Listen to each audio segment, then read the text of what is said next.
Hey everybody, a few of you had some questions about Rademacher's homework question number 3. So I did the problem, I did a similar version of the problem, and I didn't want to erase it because it took me a minute, so I'm just going to walk through the work with you and then you guys can do it on your own.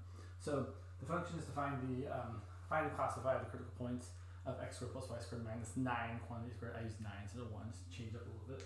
So we take the partials, we get fx equal to 2 times x squared plus y squared minus 9 times 2x equal to 0, which leads to either x equaling 0 or x squared plus y squared equaling 9, meaning you're on the circle of radius 3.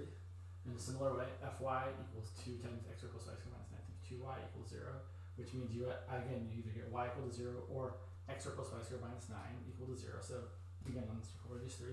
So you can either have this and this, or this and this, and this and this and this and this. But this and this is just one of the points on the circle, where x is 0 and y is plus or minus 3.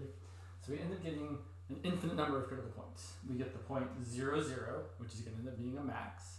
And we get all the points on the circle of radius 3 centered to the origin, which are all going to end up being minima, which is interesting. The second partials are a little bit messy. So here's our fx and fy again. fxx, I use the product rule, and I actually want to leave this as is. I don't want to multiply it out. We'll see why. So using the product rule, I get the derivative of this is 4 times this plus 4x times the derivative of this with respect to x is just 2x. And I'll point out that when you plug in a point on the circle, well, if you're on a circle, then x squared plus y squared equals 9. So this part's going to be 0. And then this part, we'll see what happens at the end. In a similar way, fyy is going to be 4 times this stuff plus 4y times the derivative of this, which is 2y. So then, and fxy is going to be, let's see, so taking the derivative of this with respect to y, it's going to be 4x times the derivative of that, which is 2y, so you get 8xy.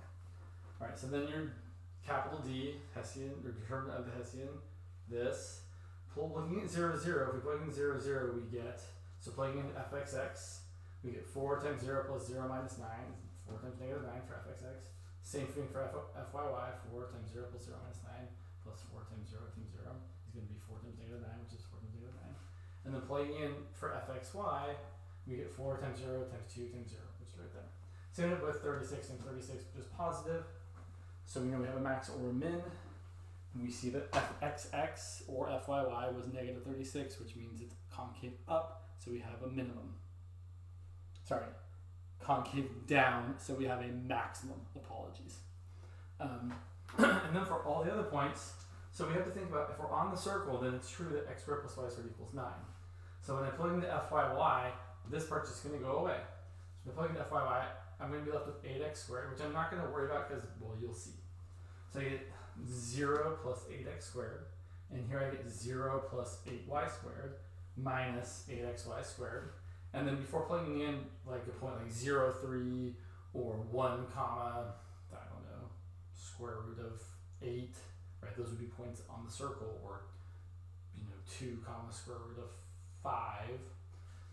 If you simplify this, this becomes, let's see what do I got here, 8x squared times 8y squared minus 8xy squared, but those are the same. That's 8 times 8 times x squared times y squared, that's 8 times 8 times x squared times y squared. So you get 0, which means it's inconclusive. So then we have to just think about the graph. Well, if we look back to the original function, x squared plus y squared minus 9 squared is always greater than or equal to 0. So when it's equal to 0, which is when the inside is equal to 0, which is on the circle of radius 3, that's when we're going to have a minimum, because that's the smallest value this function can have. Any other values for x and y, like x being 1 and y being 2, right? If x is 1 and y is 2, then you get 1 plus 4 minus 9, that's negative 4. Negative 4 squared is 16, and that's bigger than 0.